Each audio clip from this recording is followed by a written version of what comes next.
23 मार्च वो तारीख है जब शहीद आजम भगत सिंह, राजगुरु और सुखदेव जी को फांसी दी गई थी।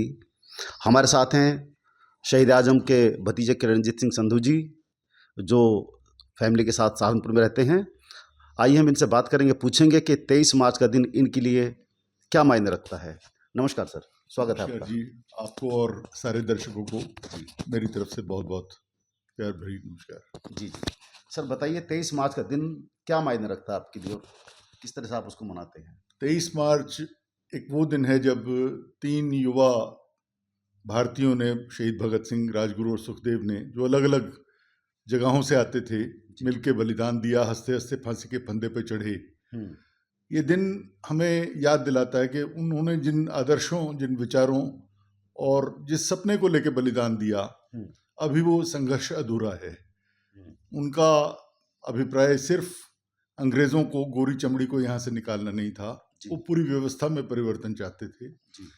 वो चाहते थे कि समाज के अंतिम छोर पे जो व्यक्ति है उस तक आज़ादी पहुँचे, और वो सिर्फ राजनीतिक आज़ादी ना हो, सामाजिक आज़ादी भी हो, आर्थिक आज़ादी भी हो। तो क्रांति से उन्हें पूछा गया था कि आपका इनकलाब जिंदाबाद से क्रांति चिरंजीवी हो, इससे क्या आपका अभिप्राय है? तो उन्होंने कहा था कि इस व्यवस्था को आमूलचूल परिवर्तन करने की हमारी मंशा है, हम चाहते हैं कि वो हो। तो उन्होंने अपना जो जीवन है वो इस बात के लिए दिया। उन्होंने कहा कि हम रूढ़ियों से, अंधविश्वास से और सामाजिक कुरीतियों से बाहर निकलें। तो जिन चीज़ों के खिलाफ उन्होंने संघर्ष किया, समाज में आज भी वो चीज़ें विद्यमान हैं। मेरा सवाल यही था कि आज का जो भारत है, शहीद हुए भगत सिंह जी को शहीद हुए 95 साल बीत चुके हैं, देश को आज़ाद हुए 75 साल से अधिक हो चुके हैं। क्या आप मानते हैं कि शहीद आजम के सपनों का देश है? नहीं, अभी पूरा नहीं हुआ जी। हम उस रास्ते पे आगे बढ़े हैं, बहुत प्रगति भी हुई है, लेकिन एक नैतिक आधार पे और सामाजिक आधार पे भी हम बहुत पिछड़े हुए हैं। भगत सिंह जी ने कहा था कि कोई भी व्यक्ति, चाहे वो कितना बड़ा क्यों ना हो, वो जो बात कहे उस पर आप आंख मूंद के विश्वास ना करें, तर्कशील बने, अंधविश्वास से दूर जाएं और एक वैज्ञानिक समाज की रचना करें। उन्होंने सांप्रदायिकता के खिलाफ बहुत बड़ी आवाज़ उठाई थी। आज उनके बलिदान के इतने वर्षों बाद, जब 100 साल उनके जीवन को हो गए, तब भी हम देखते हैं कि वो सारी चीज़ें वैसे ही हैं।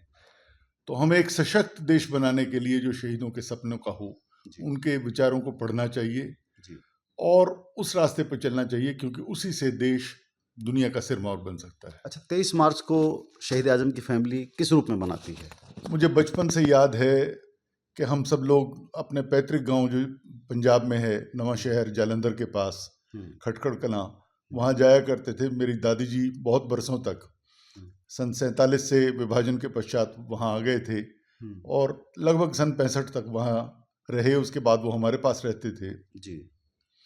तो उस दौरान पूरा परिवार वहाँ इकट्ठा होता था और कुछ दिन सब लोग मिलके शहीद आजम को, उनके साथियों को याद करते थे। और उसके बाद भी अब दोनों जगहों पे भगत सिंह जी के पैतृक स्थान खटखड़ कलां और उनके समाधि स्थल, जो भारत और पाकिस्तान की सीमा पर है, फिरोजपुर में, वहाँ पर बहुत बड़े समागम होते हैं। देश भर से युवा वहाँ पहुँचते हैं, संकल्पित होने के लिए कि भगत सिंह, राजगुरु और सुखदेव ने जिस निस्वार्थ भाव से देश के लिए अपने आप को अर्पित किया था, उस भावना को दोबारा से नई पीढ़ी में जागृत कर सके। एक संकल्प दिवस के रूप में आप इसको मनाते हैं जी। तो यहाँ जैसे कार्यक्रम होता है कोई 23 तारीख में यहाँ सहारनपुर में भी? नहीं, मुझे तो पंजाब जाना पड़ता है जी हर वर्ष।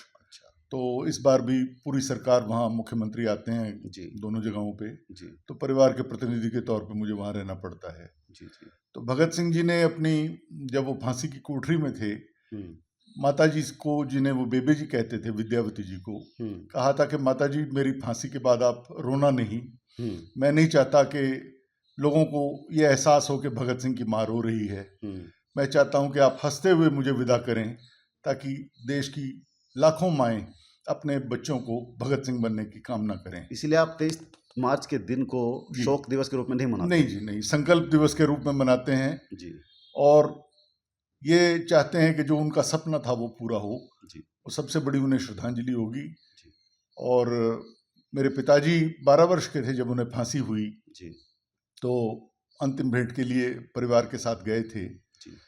और स्वाभाविक तौर पे छोटे भाई को ये सोच के रोना आ गया कि भाई से दोबारा मुलाकात नहीं हो पाएगी। 3 मार्च 1931 को सेंट्रल जेल में उनकी मुलाकात हुई। जी।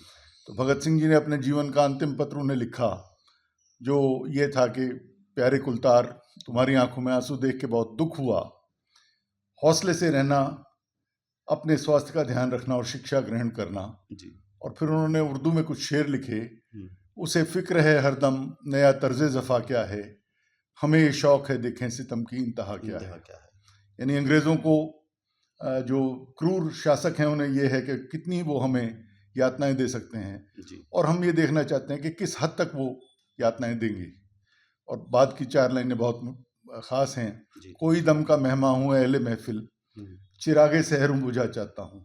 मैं कुछ क्षणों का मेहमान हूँ और सुबह के उस दीपक की तरह हूँ कि जब दिन निकलेगा तो दिया बुझ जाएगा। मेरी हवा में रहेगी ख्याल की बिजली, ये मुश्ते खाक है फानी रहे ना रहे। ये मानव शरीर तो मुट्ठी भर राख है, रहे या ना रहे कोई फर्क नहीं पड़ता, पर मेरे विचार जिंदा रहेंगे और देश की आने वाली पीढ़ियों को प्रेरणा देते रहेंगे। अच्छा, शहीद आजम की क्या ऐसी चीज़ें आपने अब तक संजो कर रखी हैं जो आपके पास हैं? उनकी बहुत सारी चीज़ें यहाँ थी हमारे पास भी और दूसरे चाचा जी या ताऊ जी के पास भी थी। और बाद में जब संग्रहालय एक बड़ा बना, पहले परिवार ने अपने तौर पे छोटा बनाया था, फिर पंजाब सरकार और भारत सरकार ने उसे एक वृहद रूप दिया गांव में, खटखड़ कला में। तो वो सारी चीज़ें वहाँ गई, जिसमें बहुत सारी उनकी मुकदमे की फाइलें थी और उनके कुछ सामान थे, तो कपड़े थे और चीज़ें, तो वो वहाँ सारी सुरक्षित रखी गई हैं। लेकिन 1-2 चीज़ें हैं जिसमें से एक पात्र है जिसमें उनकी अस्थियां इकट्ठी करके लाई गई थी तीनों शहीदों की, वो है। 2-3 उनके पत्र हैं, वो भी हैं। बाकी सारा सामान वहाँ संग्रहालय को दे दिया, म्यूजियम में खटखड़ कला में है। ठीक है सर, बहुत बहुत धन्यवाद आपका। अगर आप ये वीडियो YouTube पर देख रहे हैं तो हमारे चैनल को सब्सक्राइब करें और बेल आइकन को दबाना ना भूलें। अगर आप Facebook पर ये वीडियो देख रहे हैं तो हमारे पेज को लाइक करें।